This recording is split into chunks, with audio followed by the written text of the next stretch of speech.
Welcome to the Encore Audio Archives YouTube channel. I'm Taper Dave, and this is my channel. I've uploaded hundreds of talks here that I've recorded at meetings in West LA, and I've also recorded conventions starting in 2013. I've got a bunch of those up. And Walt and Mary Murray, the original owners of Encore Audio Archives, started the company in the 80s, and Walt recorded Joe and Charlie's and a bunch of stuff down in Vista, California. My sobriety date is June 20th of 1994. I hope you find something you like, so please like and subscribe to my channel and comment down below. If you want to hear something that I don't have or that you don't see, I'll see that I get it. Anyways, take care and have a great day if you want to. Hi everybody, my name is Holly. I'm an alcoholic. My sobriety date is October 14th of 1991. Really grateful to be sober today. My home group is the Cornerstone Group in Lake Charles. We meet Thursday nights at 6:30. It's a closed meeting.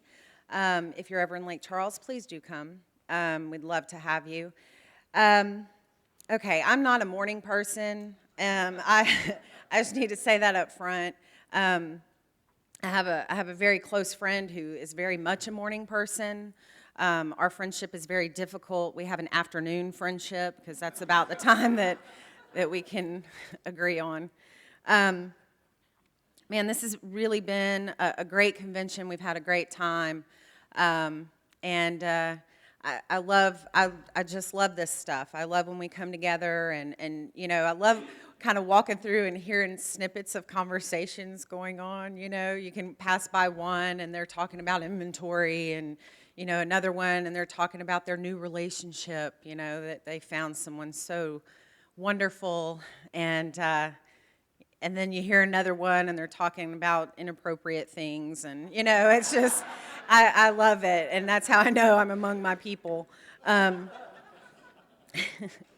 So I'm from Lake Charles. I've always lived in Lake Charles. I always like to pick on Terry because he picks on me. People are mean to me in AA, and I don't know what's up with that, but I know you should feel really sorry for me. But Terry always likes to point out that Lake Charles is actually part of Texas, which we're not. We are very much a part of the country of Louisiana. So here we are. Basically what happened to me, see if this sounds familiar, is that well, let me tell you about my family. I have a ping pong brain, so that's kind of how I talk. I know some of you, none of you experience that at all. Okay, so I grew up in Lake Charles. Parents were married because they were both hot. It was a lust marriage or whatever, I don't know. I still don't know how to this day they got married, because I've never known my parents together. They were divorced when I was 6 months old. So later on in life, when I saw pictures of them together, it was very bizarre. Both really beautiful, great people. So I grew up with my mom, and the kind of household that I grew up in is there was a lot of parties, and a lot of parties. A lot of drugs, a lot of alcohol. You know, it was constant. There was constantly, kind of like our house now, except they're sober. So there's always people there. Both of my parents had 3 children from 3 different people. So it's kind of confusing, because my sister has brothers that are not my brothers, and you know, my brothers have brothers. You know, it's all very confusing. But I grew up with my mom, and so she had a drug problem and went to treatment. And so I grew up in this household where it went from partying all night to doing, you know, she went to AA, but mostly active in Narcotics Anonymous. Very grateful to that fellowship. I wish we would let them do their job. It works very well, just like we do. So she was very active in Narcotics Anonymous, and I remember going to some of the AA meetings with her, and I was like one of those kids that disrupted the meeting and played in the, you know, in the hall. And so I remember, and what's funny is that later became my home group where I used to play, which is very strange. I did not think I would end up there. But I remember, very smoke-filled, lots of coffee, lots of laughter.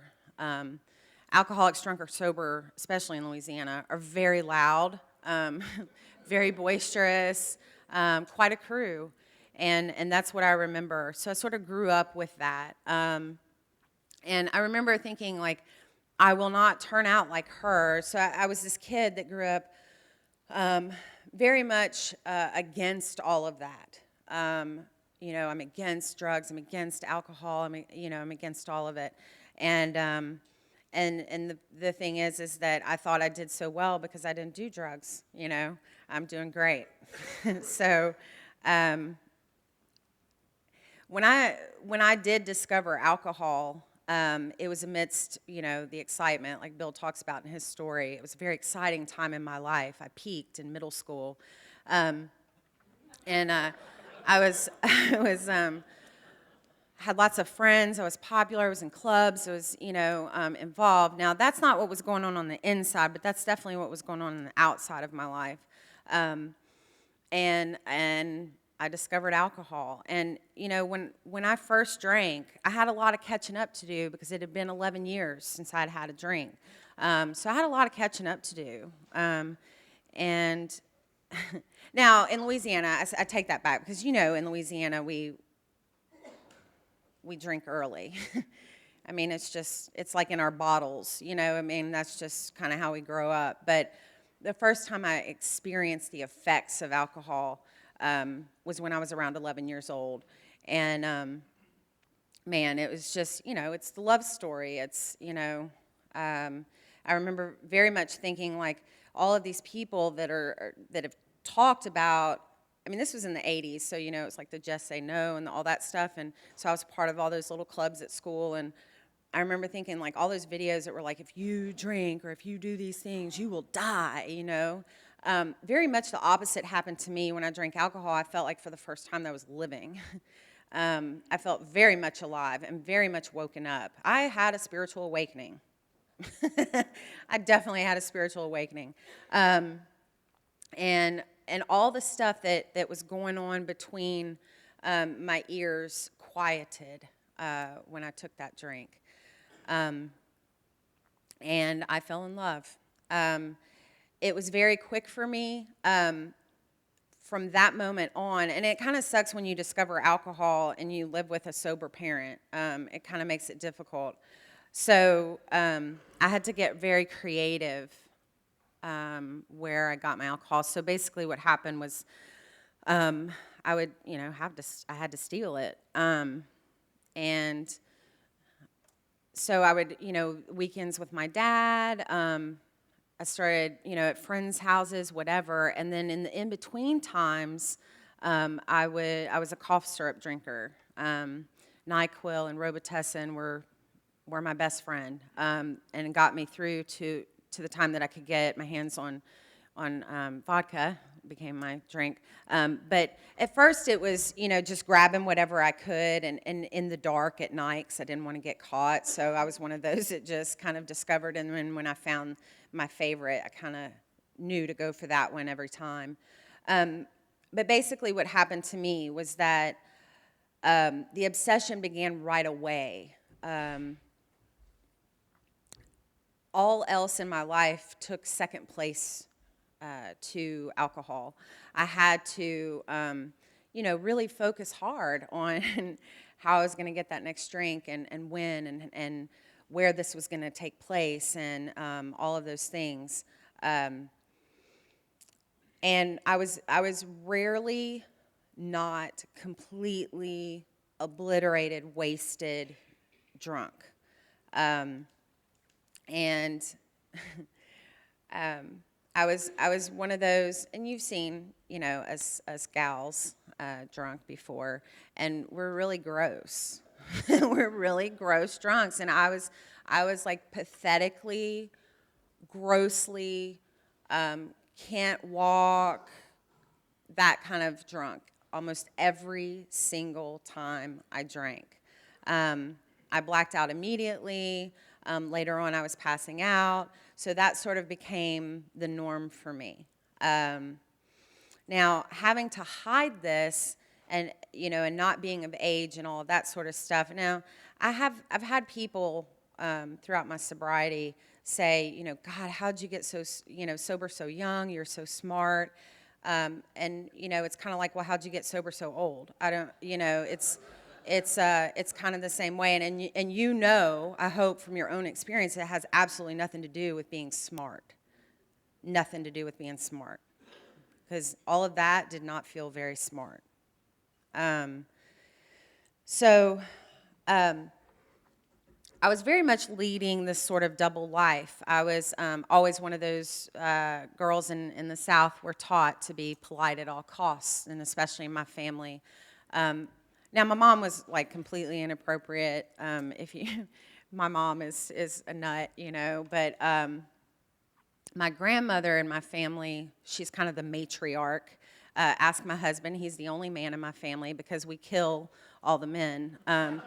And for some reason we've kept Nick around, but but the matriarch of our family has she has the helmet hair, in the South, the helmet hair, and she's beautiful and she dresses to a T. It's like she wakes up out of bed and has immediate makeup and high heels and dressed to the T. Social, does plays bridge with her friends and, high society. That's my grandma. So we were taught, you are polite at all costs, even to yourself. So this is sort of the family that I grew up in, having this grandma and then having this, mom who was wild and had parties and, all that. But at one point in my drinking, and I always talk about this when I tell my story, just because for me it was such a huge deal, because I loved my grandma, and she raised me half the time when my mom was getting messed up. My grandmother lived next door, and I would run next door just to sort of get my needs met, like eating and having someone brush my hair when I'm 4. Things like that. So she helped raise me. And at this point in my drinking, I remember that she sat me down one day and she looked at me and grabbed my hand and she looked me in the eye and she said, I don't know what's happened to my little girl. You don't smile anymore.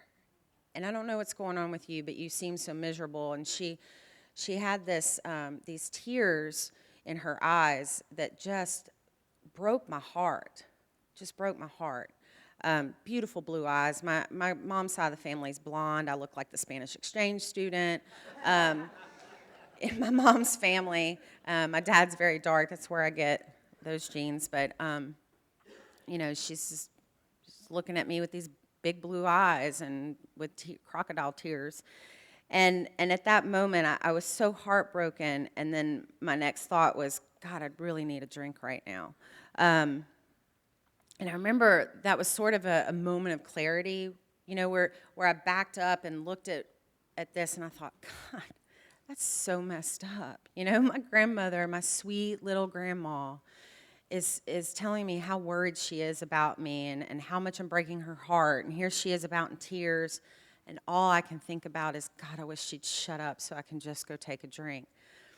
So there were these moments, throughout my drinking. Several mornings I would wake up and, and I was one of those that it would come out of every single pore of my body. And, wake up the next morning, killer hangover, and just what am I doing? This is nuts, I knew that I had taken the drink, and there was a level of me that knew that the drink was taking me. And I would have those moments where I'd be like, okay, I got to lay off this stuff, and I'll just have a little bit every now and then because alcohol very much felt like a solution and an answer to my life and to my head.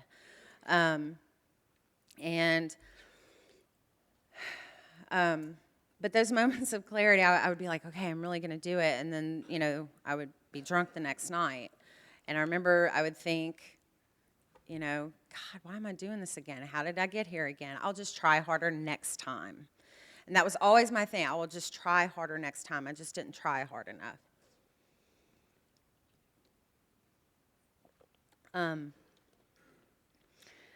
So basically what happened was that my mom sat me down one day after school and informed me that I was going to treatment. And so I got sent away, and she, said, well, you have a choice on where to go, and I chose this place because I thought it was closer to my friends, and I would get out very quick, and I was there for 7 months, so that didn't happen. And so that was sort of my introduction, was treatment, and that's how I came to you. I was there for 7 months, so I was very well treated, I guess, and so my experience in treatment as an introduction to AA was, number one, I did not know that it wasn't AA. I very much thought that all the stuff that we did there was AA. I had no idea that there was a difference. So that's how I came to you. And in the early 90s, I would love to say that, when I was talking about my inner child and all of that stuff and how I had this really crappy childhood and that's why I was an alcoholic, and if I just had a better childhood and if I didn't have such a raw end of the deal and if I wasn't such a mess up, then I would, not be an alcoholic, all of that stuff. And that's what I was sharing. And my experience with the steps up to that point were like little handouts and stuff that they gave me. So that's what I thought the steps were. I had no idea that the steps were in the big book. None. And I sat in meetings, and surely, I don't recall, but surely there were people talking about the steps and talking about the big book and talking about sponsorship and talking about that stuff, but I don't recall a whole lot of that.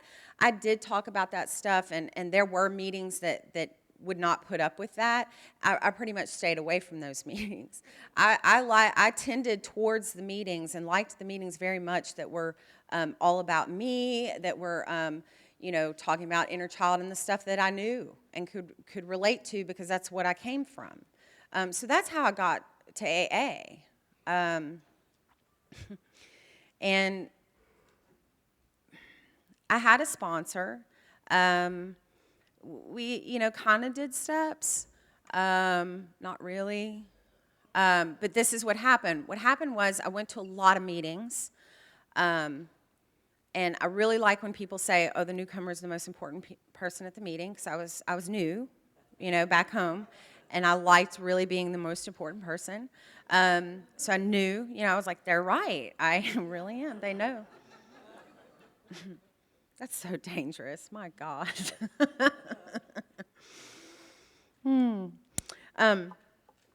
So I started going to a lot of meetings, and basically what y'all did was take me under your wing, and I went to a lot of conventions and, played cards and had a lot of fun in AA sober and made some friends and, that kind of stuff. And I was hanging with the cool people in AA,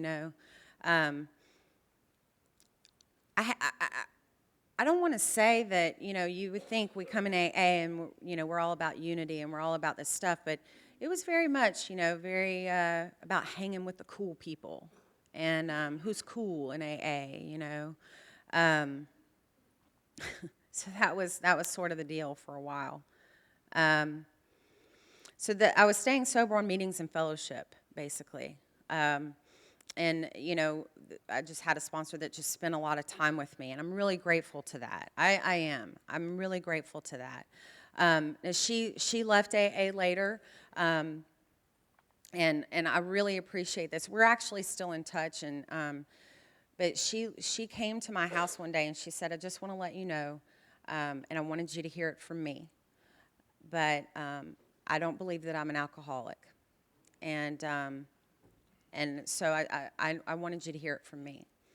Thing is that maybe she wasn't, because she's doing really well. So I guess not.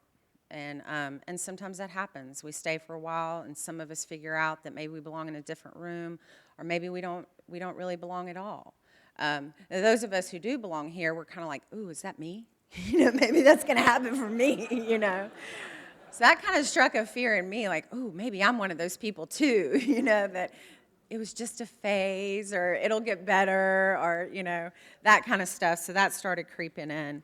And I'm one of those that kind of blew through a lot of sponsors. And and I would ask someone to sponsor me, and I wouldn't really call them, or if I did, and they told me something I didn't like, then I just wanted to find another sponsor. And I was one of those that talked about a sponsor a lot, but didn't really use them. And I would talk about steps in meetings, but it was all theory, because I'd not actually worked them. And at this time, like I had a couple of years, and people assume that if you have a couple of years, then you got there somehow. So, and I got there somehow by meetings and fellowships. So, and I'm really grateful that now that I've heard this from several people, because for a long time that was my big, deep, dark, dirty secret in AA. Because you see, I thought I had to uphold this image.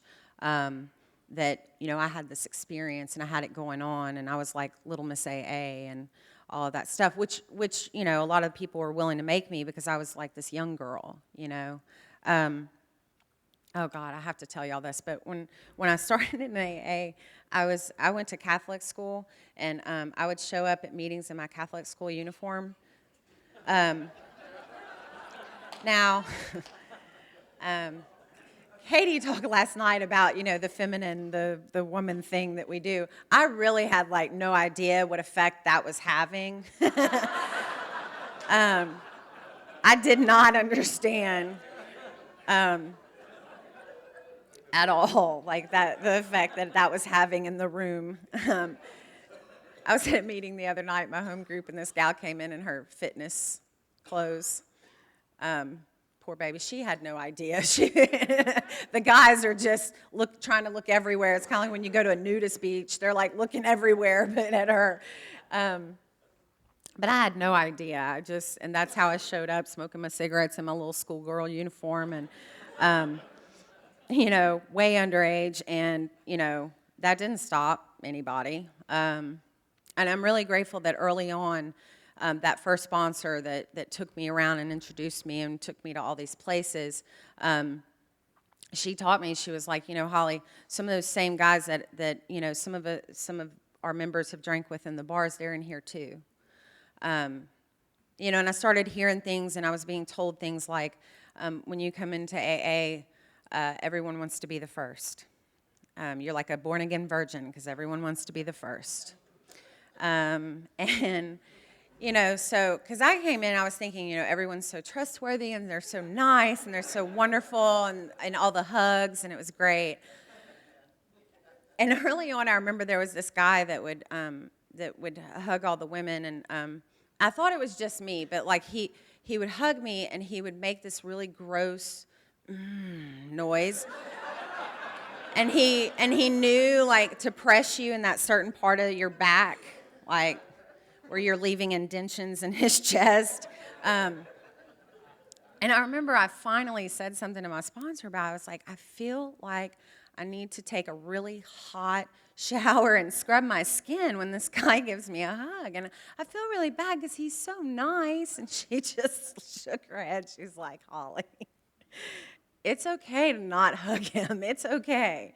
And she said, oh, yeah, that guy, yeah, he's totally a pig. Just, yeah, But I didn't know how to, like, listen to that stuff, that gut instinct, and that, that told me things like that, because I was taught all my life, be polite at all costs, and be nice. And so, those were the sort of things that I learned early on. And I'm also very grateful that early on, when we show up at meetings, and a lot of stuff takes place. We're just showing up at a meeting. Kind of like, some of us showed up at this convention, but there was a lot of work that went into this weekend. A lot. Arguments and, talk over what kind of coffee or what, that kind of stuff. I mean, there's a lot of work. And then, the people who, like, complain about what the work was and then didn't show up in any of the committee meetings. So, there's always that too. But early on, when I showed up at meetings of AA, I didn't know what all went into making that meeting happen. That wasn't for me to know. You were ready for me. You were ready for all of us when we came in, hopefully. The meeting is like the basic service that we offer, the very basic. It says we meet frequently so that newcomers can find the fellowship they seek, right? So I show up at the meeting and all this stuff is going on. But early on, I was part of a very small group, and they were like, hey, if you're going to come here, we need your help, So immediately they taught me that. They said, I need Lip Balm Anonymous.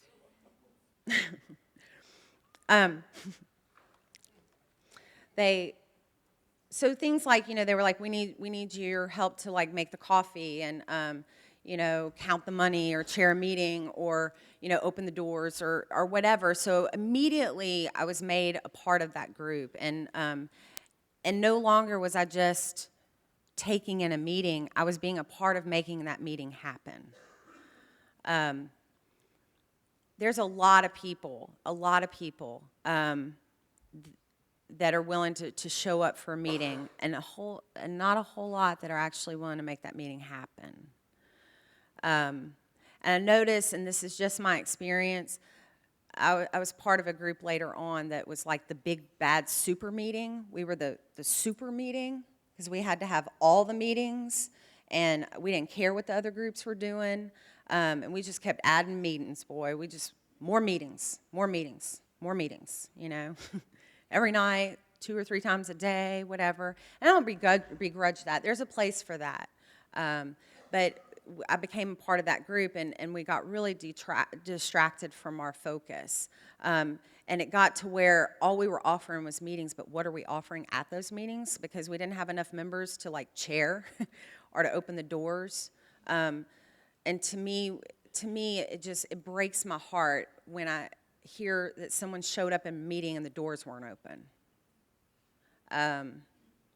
But it was real important for us to not vote out that meeting. We had to keep a meeting, because what if somebody gets drunk? And I thought, well, damn, nobody's here to open the door, Things like that. So I became a part of that. So I'm grateful that early on I was kind of brought into, if you're going to come here, then, and you're going to call it your home group, then treat this like your home.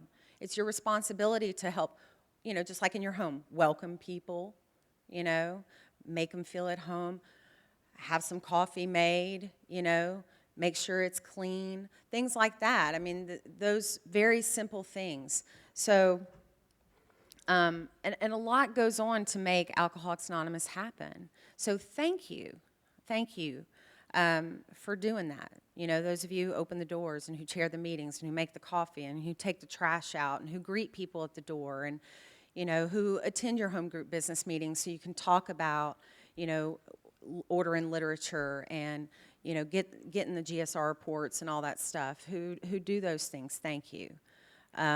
Because those were the people that made it happen for me. And I always love hearing stories about people who came to AA as a result of some of the work that we do that we don't ever get to see happen. I have a friend who has a great story about that. How he talked to his priest, and his priest told him about AA, but he wasn't ready yet. And see, that was a result of CPC work. And he found there was a little bus stop thing. A little public service announcement at the bus stop, and but he saw that, but he wasn't ready yet. Little things like that throughout his drinking, and then when he finally called, I love this. I'm totally telling someone else's story right now, but it's really cool. And he finally called. Someone had taken the trouble to put our phone number in the phone book so that when he was ready, he called. And he went to his first meeting. It was really cute because his wife, I love that story. His wife said, "Are they going to take you?" So I love stories like that because it's things like that. It's we don't ever want to be so anonymous that people don't know where to find us. And so stuff like that happens to make it possible.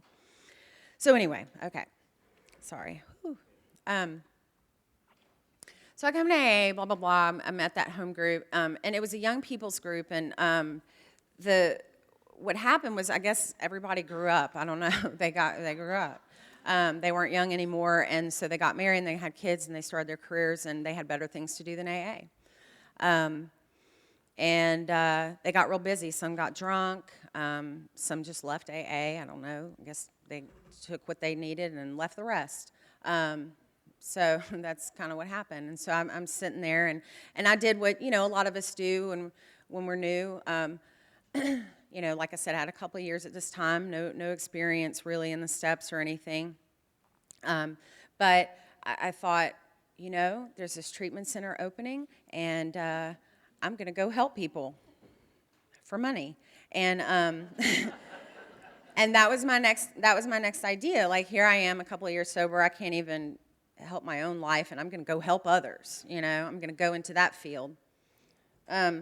There are people who pull off that two-hatter thing pretty well, like working in the alcoholism field and being a member of AA. I'm not one of them, because here's what happened. That became my recovery. I'm like, oh, man, I do recovery all day for work, So guess what? When I'm off, I ain't doing that. I'm getting paid for it. Are you kidding? I got paid to take people to meetings. So I don't need to go to meetings when I'm off of work. Doing step work with the patients and things like that. Heck yeah, man. I'm getting paid for that stuff, Had no experience with the steps, but here's a handout. I'll help you with that. That became my experience, and I see so many people, I love it, when sometimes I get a newcomer and they're like, I'm going to go be a counselor. And I'm thinking, well, because I had all this treatment experience, and I'd had tons of therapy too, lots of therapy since I was little, lots and lots of therapy. So I worked at this treatment center for a couple of years, and eventually what happened, that group shut down that I'd gone to, and now I was working in this treatment center, and basically what happened is what happens when an alcoholic doesn't find a solution.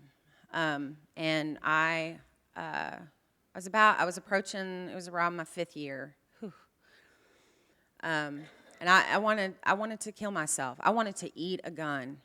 I did. I was sitting in AA, and I remember thinking, I'm so miserable. I am so frickin' miserable. I would sit in meetings, I'd watch everybody smiling and laughing, and I would just be like, God damn, like, man, I was miserable. And I was dying on the inside, but anytime someone asked, oh no, everything's great, big smile, I'm real good at that, big smile, everything's great. And I remember in the back of my mind thinking, if not even AA can help me, man, I must be really bad off. Maybe I'm just crazy. And then my biggest fear became that I was going to get locked away. I'm going to get locked up somewhere, I'm going to be put on a psych ward and forgotten about, So I'm sitting in AA thinking that AA was not a solution, and I didn't know what else to do. And eventually some of the stuff that had happened in my life, like, I was in college and, I had this job and stuff like that. I started like calling in all the time, and I dropped out of college, and, before you know it, I'm like in the fetal position crying, late at night, can't stop crying, that kind of stuff began to happen. So, I went to therapy. I read a lot of self-help books. I got my chakras aligned. All of that stuff. And those things aren't bad, but I was trying to use that as a solution to my alcoholism, and those things weren't working as a solution to my alcoholism. So eventually what happened, I did start working with a sponsor somewhat throughout this period, and we were working together, and she started taking me through, and then, but I remember I got to some amends, and I was like, I'm not making that amend. I ain't doing it. I'm just telling you straight up, I'm not doing that amends. And she was like, okay. And I think, and I've been here before, so I get it now looking back, is that she really loved me, and she liked me. And it sucks when you like your sponsees sometimes because she got afraid of losing me. So she kind of got to the point where she wasn't willing to tell me all the time what I needed to hear. And I sure wasn't wanting to hear it anyway, right? So we got along just fine. But one day, we were talking on the phone. She was going through a real hard time with her family. And she told me something that was a really prejudiced comment, and I was really offended by it. And instead of speaking to it, I, did what I always did was, I don't know your name anymore. We're not going to speak. If we're in the same room, I'm going to look the other way, that kind of thing. And I broke that woman's heart. I pulled away from her. I remember one day she had been trying to call me, and she came and knocked on my door. She was worried about me. She came and knocked on my door, and I remember sitting in that living room watching her at the back door and then answer the door. Now, she was the only person that I was really talking to in AA at the time, and when the only person you're talking to is your sponsor and you get a resentment against them, so basically what happened was I got thirsty. And I was driving down the road one day, and mental blank spot, dude. I found myself in front of the cooler in the convenience store, and I thought I was just in my car. What's going on, And I'm sitting in front of the cooler, and by this time I could buy it, which was cool, So I'm in front of the cooler, and it was like I came to, and I just started bawling my eyes out and ran out of the store. That poor clerk, here's this young girl that walks in and standing in front of the cooler and runs out crying. So I called this woman to sponsor me, and I thought, this is going to be great. She's going to take my side on this because, you see, my sponsor had made a comment about gay people. And so I chose a woman that would be gay because I thought, she'll totally sign off on this. She'll totally tell me. Y'all, still to this day, I want just once for a sponsor to say, honey, you are so right in having that resentment. I still want that special resentment, where you're completely justified. And do you know that woman did not let me off the hook for that. She just said, well, first of all, I call her bawling, crying. I was at the store, and I was in the front of the cooler, and and I'm so scared, and I don't want to drink, but I do want to drink. And, she said, honey, where's your big book? Let's open up your big book. While we were on the phone, she said, all right. And she started reading, and started pointing out, in the doctor's opinion, and more about alcoholism. And she started telling me bits and pieces of her story and then reading out of the book. And she said, does that sound like you? Does that sound familiar? Yes. Okay, we've made a beginning. All right, meet me at the meeting tonight. And it became like that. She said, I will work with you.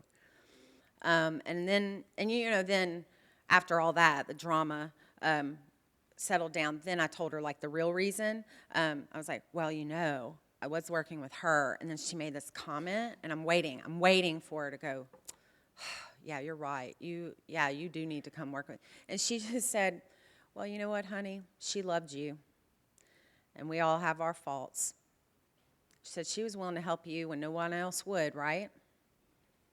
And I said, yeah. And she said, well, I'll work with you, and we'll work through this. And she said, but I tell you what, you need to call that woman. You need to tell her thank you, and you need to let her know that you're working with somebody and you're okay. And that was the first time I really felt like someone held me accountable and asked me to do something that was really hard, and for the first time I was willing to do it. I wasn't going to say no. I was willing to do it because at that point I found myself so desperate. So we started in the steps, and a lot of things were happening at this time. I was getting involved and things like that, and I had somebody that came into my life that was one of those, speakers in a suit and everything, and I come to find out, speakers are just real people. I used to think that there was an elite mass of AA, and sometimes we can treat people like that too. That's really dangerous. It's dangerous for them, and it's dangerous for us. you know, like they're elite AA, you know. There's no elite, you know. We're all just people. We're all just drunks, you know, in our little dresses and ties, you know. We clean up pretty well, thankfully. So that became my experience over time, and I had to admit to her that my dark, dirty secret was that I'd never worked the steps, you know. And she was like, "That's okay." She goes, "That's okay. You don't have to get drunk in order to work the steps again, or to work the steps for the first time, you know." So it kind of started like that. Now, I do want to say this for Molly's benefit, because Molly's a cat person. I'm not a cat person. I don't mean to offend anybody. I think they're evil and steal your soul. But that woman that sponsored me was a cat lady. Like, and I'm talking like Airstream trailer, 30 cats, cat lady. That's how willing I was at that point to work steps, because I would shower before I went there and I'd shower after, because those cats would be all over me and touching me and trying to steal my soul while I'm trying to like get my soul back, you know. But that's how willing I was. She hates that. But that's how willing I was. You know, I was willing to show up in this Airstream trailer with 30 cats to do this work with her. And and so we set out. And she was really a kind of person that would go shoulder to shoulder with me, and I learned that. And over time, there was that speaker person that I became friends with, and he was sharing things that like I'd never heard before in AA. Because, you know, we listen to people who are from out of town, you know, because the people that we live with, they don't know anything. But those people from out of town, man, they got their stuff together. Man, that AA over in Texas must be the best thing ever. In New York, man, that must be the best thing ever. But here, yeah, it's all right, you know.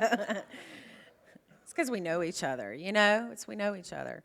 But I heard what he said, and there was something about what he said, like, you know, he wasn't saying, you know, I still go to meetings because I'm sick and stuff like that. Like, he was telling us, like, what his life was like, and, like, that there was, like, practical things to do, and that we could actually turn our lives around, and that there was an answer. And, I mean, just stuff, I don't know. People have probably been saying that in all the meetings I went to, but this was the time that I heard it.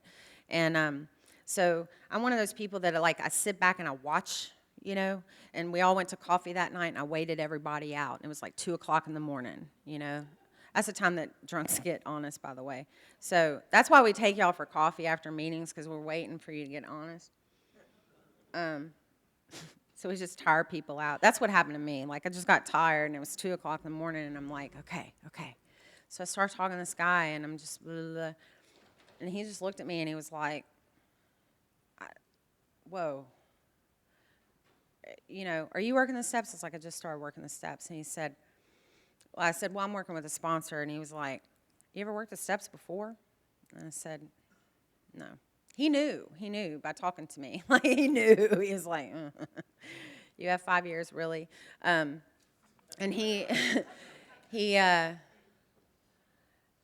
started talking to me about, you know, just the stuff that was going on.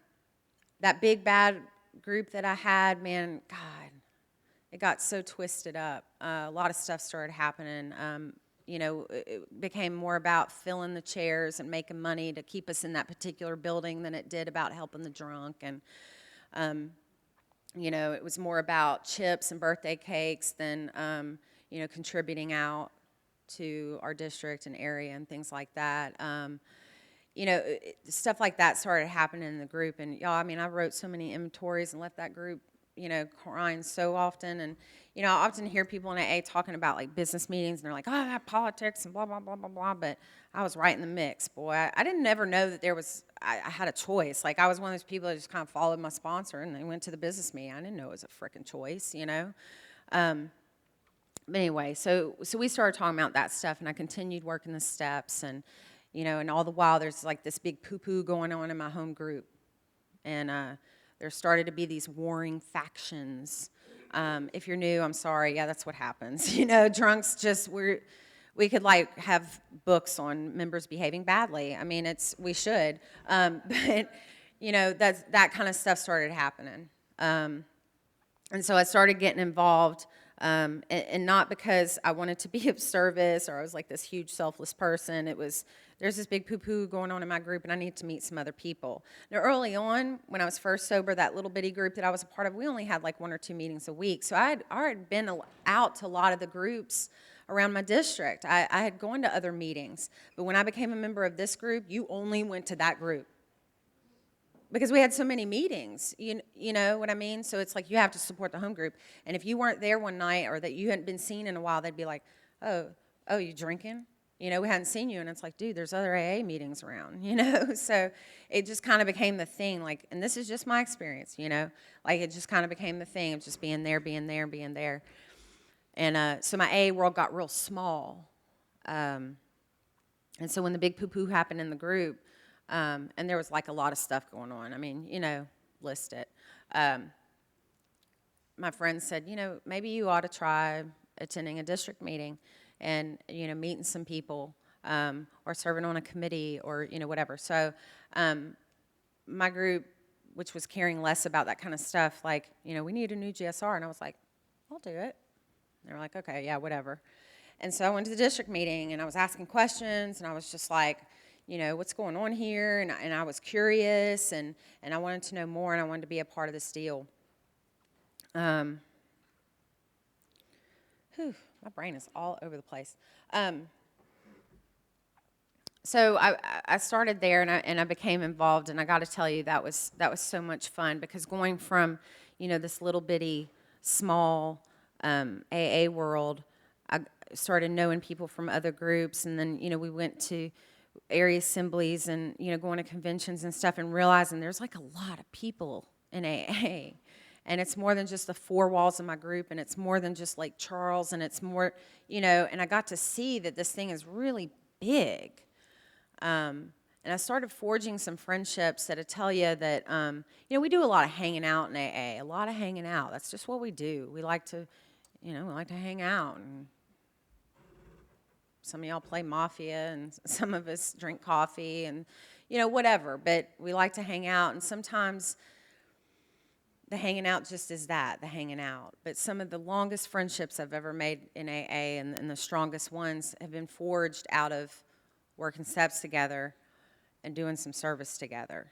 And not just based on the hanging out and being cool like I wanted to be when I was new. That's what I thought it was all about. So I got that experience, and I remember, going to my very first area assembly and going back to my group, and I was all excited to get my GSR report, and they didn't care. They were not nice. They didn't care. They were like, what the hell does that have to do with anything? What does that have to do with me staying sober, and why do we care, and da-da-da. So, and I had I had a written out report. I was ready, I was ready to tell them all about it. They didn't care. But what happened was that that I had a whole new experience, and I stayed at the home group for a long time. I didn't leave, just kind of stuff was going on. I didn't leave. I stuck in, and that was the first time that I really learned how to stick in, even when the poop is hitting the fan. Because my deal is to cut and run. So I learned a lot from that. I wrote a lot of inventories about that group and the members in it. But when my time was done there, I just knew. It was almost like a relationship. It was like, I'm done. I'm done. I think I don't know that I can do anything else here, because it wasn't about me. I was like, I really don't think that I can do anything else to be of service here anymore. And that had been something that had been going on for like 4 or 5 years at that point. What's going to happen? What's going to happen? Inventories, blah, blah, blah, sticking in. And I just knew. And I'm so glad to report that group has survived without me. and they're doing awesome.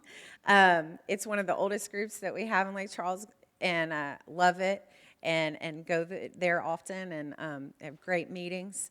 And they downsized, and kind of like alcoholics, the groups are the same way. Sometimes we just need to get right-sized, and real effective group, real effective group. Maybe it just needed me to get out of it. So, so we, I was part of starting a new group, and we're little, and it's good. It's been going on for about 5 years, and we love it. It's not the best, but it's my home group, and I love being a part of it. So, anyway, as I'm going through the steps and I'm experiencing this stuff, I've had a lot of and this is, again, just my experience. I don't suggest it, but here it is. I worked steps with that lady, and then I've worked steps over here with this person, and I've worked steps with this person, and I've had a lot of different experiences, a lot of piecemeal stuff, and, I was the kind of person that, I would sit, this one lady, I've also been through the steps with her. When I first met her, she just looked at me. First time I met her, okay, because that speaker person, I infiltrated myself into his life, and so because I was hungry for that. It was like once I heard the message and I was ready to hear, you could not stop me. I was ready, and I was going to stalk him until, I was like, I need to talk to you. I want to know more about this. So I met his wife for the first time, and she just looked at me, and after a very brief conversation, she was like, "Oh, honey, you need to meet me in the basement tomorrow morning. We're going to spend the day, and we're going to get through this."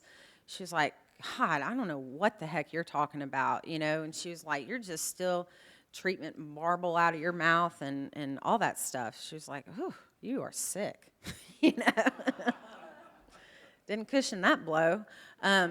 That's what I'm saying. AA people, God, we're so mean. So mean. Thank God. I have a friend that I call one of my go-to people, and when I call, not very nice, not very nice. And that's why I call. That's why I call, because I know that they'll be honest with me. And that's what I want now. I want someone to be honest with me. Because I know that that's what helps me.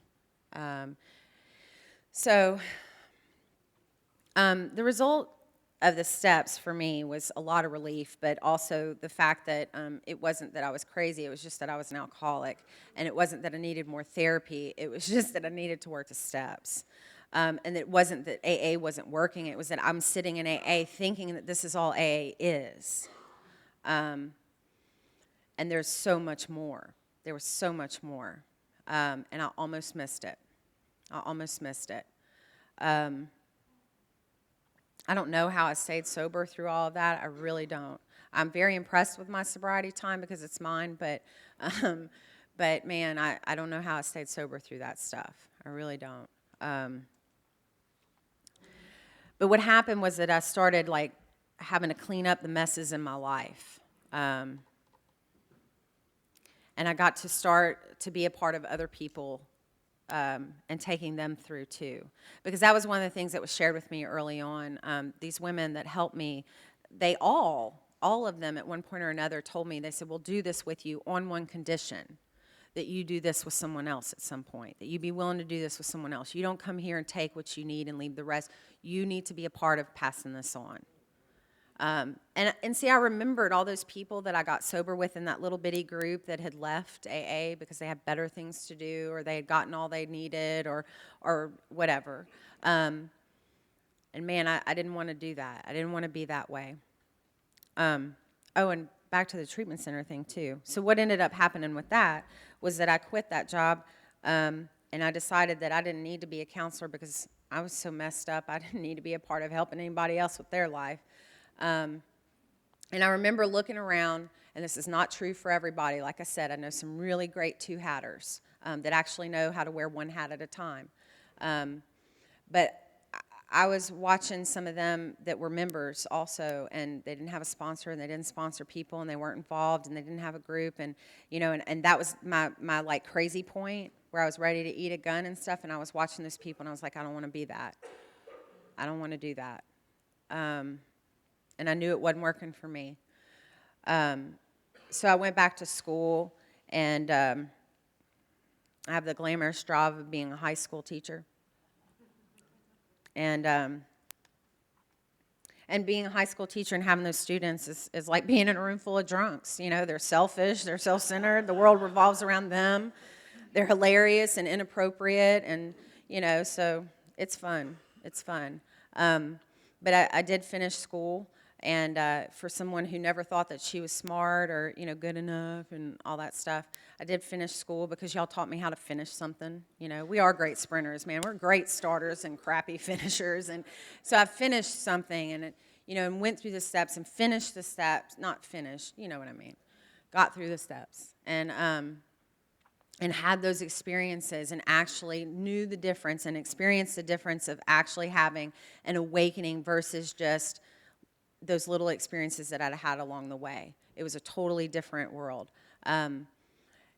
Recently, I went through again, and one of my sponsees even said, God, you're so much calmer.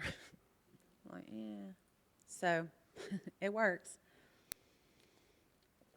Our house is full of drunks. They don't leave us alone. They don't care about whether or not I'm taking a nap or watching my favorite TV program, or that Nick and I are trying to have a great meal or whatever.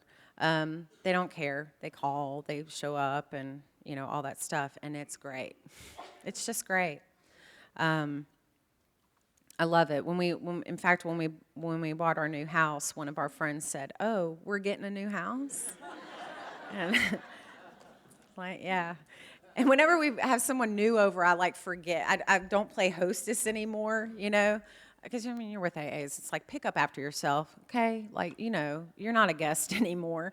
But I forget sometimes, like, to show them, like, the sodas are over here, here's the coffee, stuff like that, because I'm just so used to everybody just coming in and making coffee and doing what they want, you know. But it's great. It's a lot of fun. So I did, am I over time here? Sorry. Okay, let me try to wrap this up.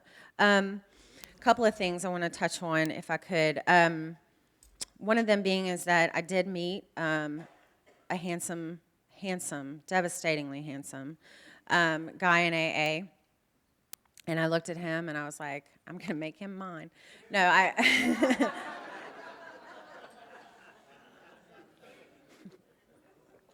we were friends, and I knew. I was like, I don't normally want to do those sort of things with my friends, so I knew that it wasn't going to be a true friendship, you know? Like, I don't want to do that kind of stuff with my AA brothers, and I have, like, carnal thoughts about him, and I like him. So we started dating, and, you know, pretty cool, pretty good deal. And we had, you know, we had to figure out some stuff along the way. Like, you know, that we kind of each needed our own place in AA. We do this stuff together and we experience it together, but we kind of each needed our own place, because it's real important that I'm not known as Nick's wife or that he's known as Holly's husband, that, you know, we each have our own place in AA. And that's been real important for us. And I love that, and we get to share this. But we dated for a long time. We got married. It was a big AA wedding. You know, there were people that came that weren't invited. You know how we are. And I ate all the food and took over the DJ and, you know, stuff like that. So that's just what happens, you know. And there were, before that, when Nick and I were first dating, I just need to share this because it's always part of my story. You know, I was in a home group meeting a couple of weeks ago, and this gal was sharing. You know how you forget stuff from when you were new, like, oh yeah, I forgot thinking that or feeling that way. She was sharing about how she had been plotting, like, if the world ends, I'm gonna drink, you know. So, or if this happens, you know, or if I get a fatal illness, I'll get to drink, you know, I'll go ahead and take that drink. And I was like, oh, yeah, I forgot about that. I forgot thinking stuff like that. And she said, you know, and what's funny to me is that we always think the world is ending, so, you know, there you go. But she was like, Well, I don't want to do that anymore. I think I want to die sober. So even though we take this thing one day at a time, it can be a commitment. You know, I want to commit to this way of life. She was like, you know, I want to commit to this, and I want to die sober, whatever that looks like. If it's the end of the world, or if it's a fatal illness, or get hit by a bus, she was like, I think I want to die sober. Well, one of my things was always, I had this huge fear, and it was one of those things like, not only will I probably drink, but I will cease to exist if this thing comes true. And like I said, my parents, 3 different kids from 3 different people. My mom has a kid that was born in the 60s. I was born in the 70s. My brother was born in the 80s. So we were all very far apart in age, and my little brother and I were very close. And he started to have a problem. And we had gotten in this huge argument one night. I was arguing with his addiction. That works. Like trying to shake some sense into him, because that's helpful. That so worked with me. But what ended up happening, and one of my biggest fears was always that something bad would happen to him. He was my baby. And we'd had this huge argument. And I remember talking to my friends were in from out of town. That same speaker guy was in with a whole bunch of his little crew. And I was talking to them about it. And my friend looks at me and she says, Holly, sometimes we die. And it's hard. It's hard to watch. And it's hard not to want to get up in there and try to save him because you love him so much. But when we make somebody special, it's real hard to be helpful. And what ended up happening was that very night, we got the phone call that my brother had taken his own life. And I can tell you that was my greatest. I mean, y'all, I just had a fear that he would get in a car accident or get put into prison. You know what I mean? Like, to have that rocked my world. Nick and I were together, and we were just dating then, and we had just left coffee with a whole bunch of drunks, and we had our convention that weekend. And on the way there, I just kept thinking, why am I still breathing? Why am I still here? I can't believe this is happening, that kind of thing. And I was real thirsty. And we got through that night. In fact, we stayed with my mom that night. And the next morning, I was sitting out with my mom. I was sitting outside in her backyard, and I was, reading my little daily reflections and just kind of sitting there. And she came out and she sat next to me, and she looked at me and she said, how can you do that right now? How can you do that? How can you read that right now? How can you pray right now? And I just looked at her and I said, it's all I know to do. It's all I know to do. I can't do anything else. And I was scared to death, and I was angry. I was angry at God. And it was all I could do to hold on, And we had a lot of people, you know how we are. We rally around each other. And we don't do anything in AA alone anymore at all whatsoever. And I'll tell you what happened. We were at my brother's, I guess it was the wake. I think it was the wake. And everybody had gone out, and Nick and I were just sitting there by ourselves, just sitting there quiet. And we were going to get up, and I looked behind me, and the row behind us was filled with our AA friends. They were just sitting there quiet with us. I didn't even know they were in the room. And it's that presence that we have with each other, and that love that we have for each other in those times, is that we stay sober in packs, and we do this stuff in packs together. And I knew that as raw and as angry and as so sad that I was, just total rug pulled out from underneath me, that I felt, I knew that there was a chance that I might be able to stay sober through it, maybe. And that I would only be able to do it with God's help and with y'all's help. So as angry as I was with God, I was just hanging on, And I had a friend share with me, Holly, if your power is a big power, then they can handle the fact that you're angry. And So there I was with lots of years of sobriety and having to, like, really look at my concept. My concept had been shaken. So, and just real quickly, we got through that, and I did stay sober. And I remember thinking, just because I'd had the experience, I remember thinking to myself through that, there was a little newcomer that she was like, "Aren't you getting thirsty?" She was the only one that asked. The only one. She was a new girl, like a month sober. "God, don't you want to drink?" I was like, "Yep, I sure do. Yep, sometimes I do. But I'm here." And I had friends share with me things like, I had a friend that just lost his mom, and he was like, you get back to meetings, you don't think that you're too sad to go to a meeting, get in there. Still reach out to others. A week after my brother died, a sponsee of mine was ready with her 4-step. I sat there, and those were the best hours that I'd had in a long time because I was just focused in on that. Just focused in on that. I don't know what happens. Magic happens when we open that book with another alcoholic, because that was magic. And all that stuff between my head and all that feeling like my skin was inside out, my world was falling apart, was gone for those few hours. That's power. That's power to me. So when it says in the book that this way of life works in rough going, it works in rough going. But I knew when that happened, I was like, you know what? I bet you someday somebody's going to lose their brother, and I'm going to be able to help them. And sure enough, a year and a half later, this new gal, same thing. Same thing happened. I was able to share with her, just like there were people that were able to share with me that experience. So that's what we do. Let me just say, too, real quickly, I'm sorry I keep saying that. That's not, you know how that is. Like, like last night when we were trying to leave to go get beignets, it was like, we're leaving now, which was like half an hour later. I'm not going to take that long, but I just want to say that because of the area that I'm in, and I know there's some people from Bogalusa, but there was a good friend of ours from Bogalusa, never could stay sober. He was one of those that just broke your heart. Everybody liked him, one of those, because not all of us are likable.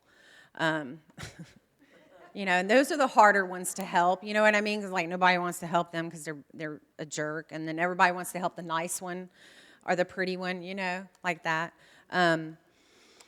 But he was a great guy. Everybody liked him. He was one of my best friends, and he was able to stay sober for a little while and really helping some guys. But then at one point, he just couldn't do it. He couldn't stop, and that was hard.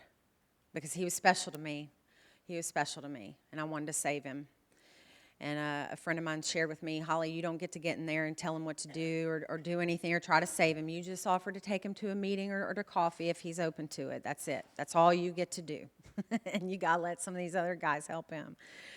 Man, I've never seen anything like it. When this guy was relapsing, I mean, we were living next to him. People would call all hours. "Did you see him? Like, was there a sighting?"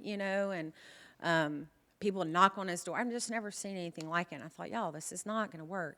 But anyway, but he was living over in Lafayette, and he died drinking. And I just need to say this because it happens often, because some of us die.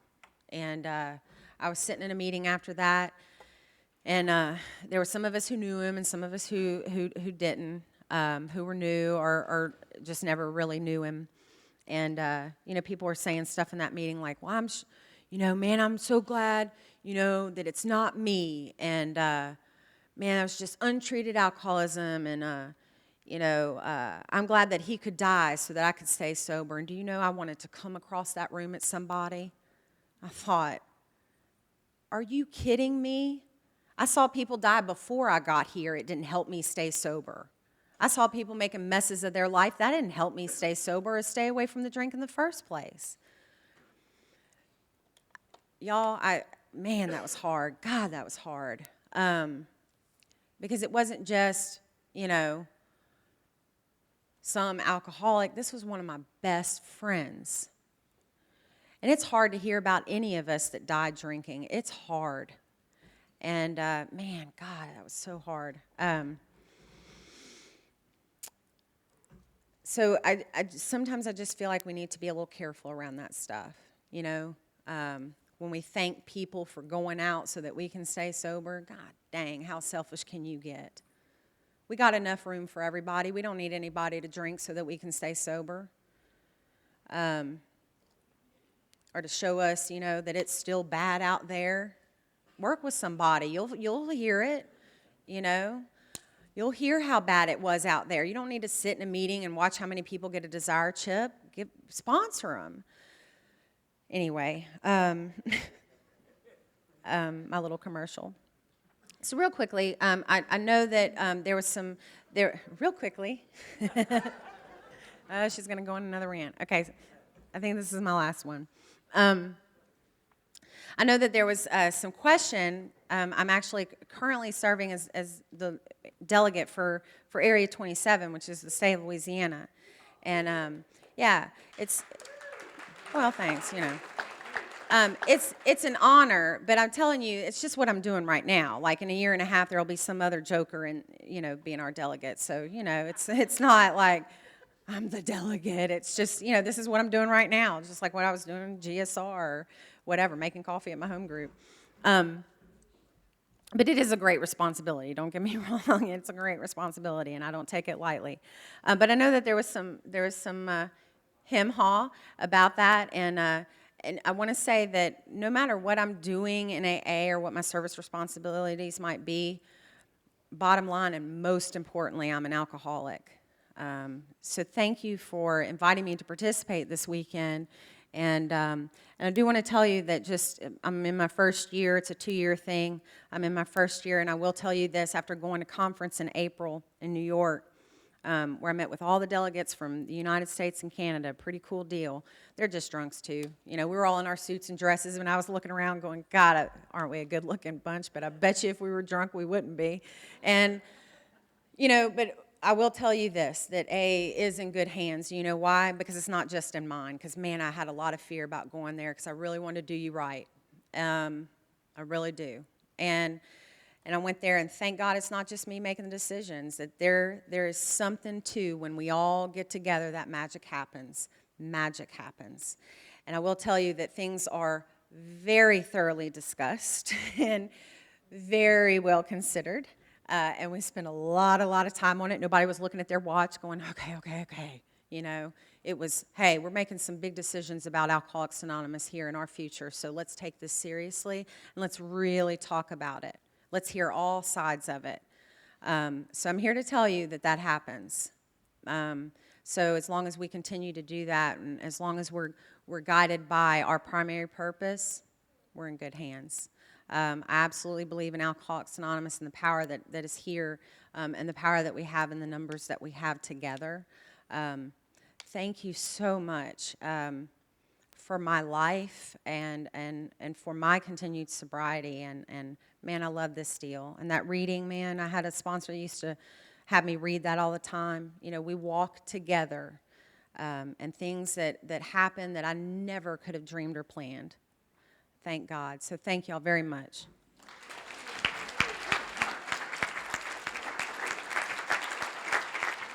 I think we got a great talk going on here. Thanks for watching the channel. Taper Dave here.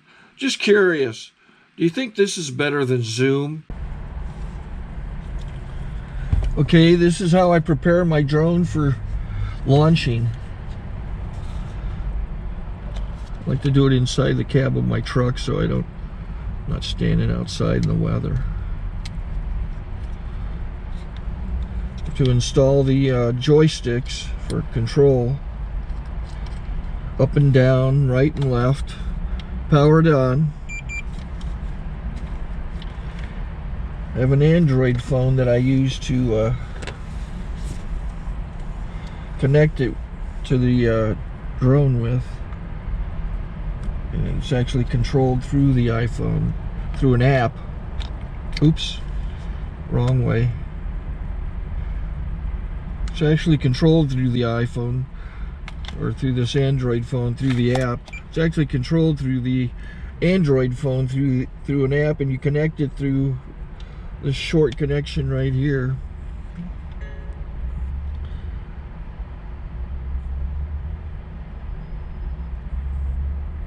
Remote control connected. remote control is connected. So I pull out the drone. I have to extend the legs. Long legs extended first, then the short legs. Remove the gimbal protector. Set that aside, then power it on one short burst, then one long burst. I lay it down. So I have to go to calibrate. So the drone's not connected yet. It shows you here as this drone gets disconnected, even though the remote's powered on. So the drone has to establish it's connected. So I go into the app to calibration mode. First I'll calibrate the remote controller. Start calibration. Out, in, out, in, up, down, and then this little wheel is to control the gimbal. So it's calibrated. Go to gimbal calibration, start calibration, and then it calibrates the gimbal. If that shows up, the gimbal's moving all over the place. Changes, you can see it on the video. And I'm calibrated to take off. It's acquired 7 satellites at the moment. There are 26 satellites up in the sky, which it has to acquire before you can take off. So it's connected. It's got enough satellites. This is white. I can go to press this little arrow button, swipe right to take off, and it would start the motors if I slid this to the right. But I'll wait till I get outside. Don't want to do it inside.